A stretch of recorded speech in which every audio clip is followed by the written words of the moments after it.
John Riel Casimero, Luis Pantera Neri. Usapang bakbakan, di magpapahuli pag may bagong laban. Isang digmaan na naman para sa mga Pinoy boxing fans. May isang pangalang muling babalik sa gitna ng ring, isang pangalang matagal nang nagpapakaba sa banyagang teritoryo. But make no mistake about it. Oh, down, it's down, it's down, and I think it's out. It's over. That's it. Oh, what a Well, we knew it was beautiful ending to this fight. John Riel Casimero, Cuadro Alas. 3 beses naging world champion, 35 panalo, 24 na knockout, 5 talo, isang mandirigmang hindi lang lumalaban, kundi pinabagsak ang mga kalaban.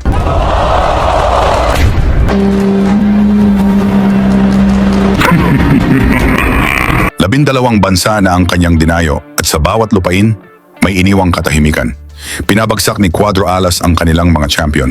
Matapos ang kanyang marahas na panalo sa Japan, kung saan winasak niya si Tom Mizokoshi sa ika-5 round, isang laban na hindi na kailangang husgahan ng scorecard.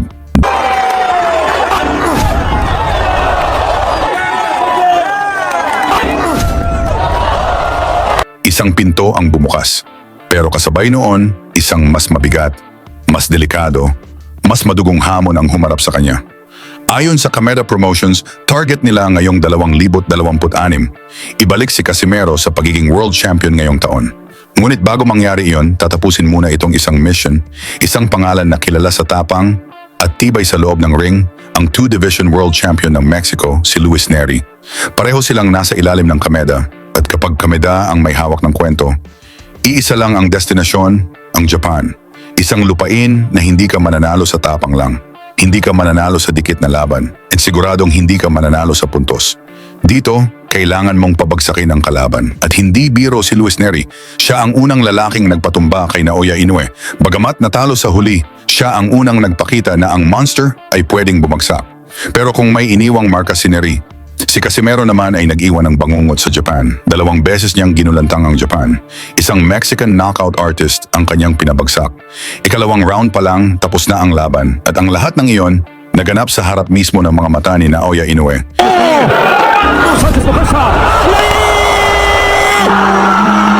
Isang sandaling biglang nagpatahimik sa buong arena. Mula noon, umiwas ang kampo ni Inoue.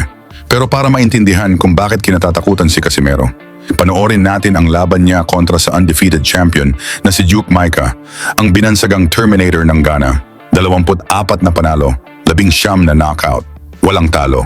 Isang Olympic boxer at WBO International Champion. Ginanap ang laban sa Mohegan Sun Casino, USA. Bago yan, pa-like at subscribe na lang kasama ang bell. Malaking tulong yan sa aming mga content creator. Unang round, agresibo si Maika, tumama ang suntok ngunit parang bakal sa tibay ang panga ni Casimero.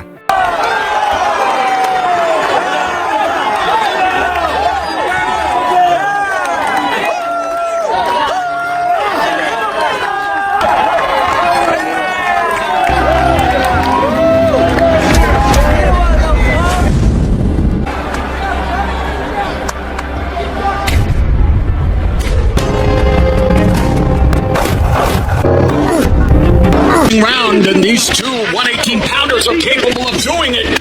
What a pace to pick off this title. Tuloy ang action dito sa round 2 kung saan parehong nagpakita ng tibay ang dalawang boksingero.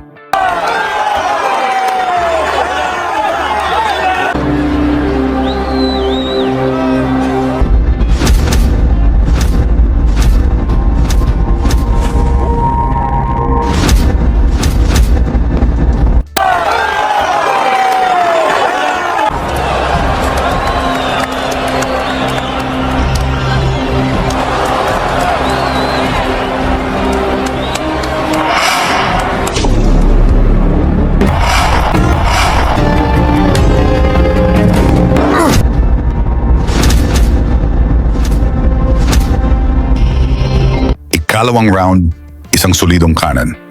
Ang naipatama ni Cuadro Alas bumagsak si Maika.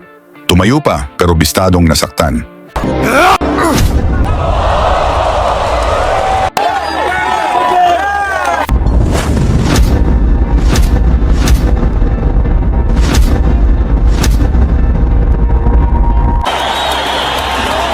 Bago natapos ang round, naglabas pa ng dila si Micah na para bang sinabi nito na hindi siya nasaktan sa mga suntok ni Casimero.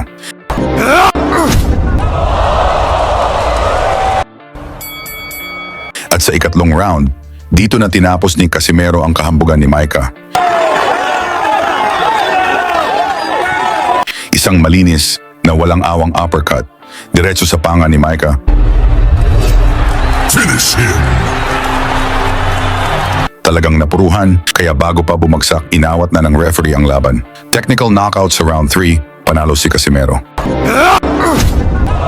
Ngayon ang tanong, may tsansa pa bang muling maging world champion si Cuadro Alas?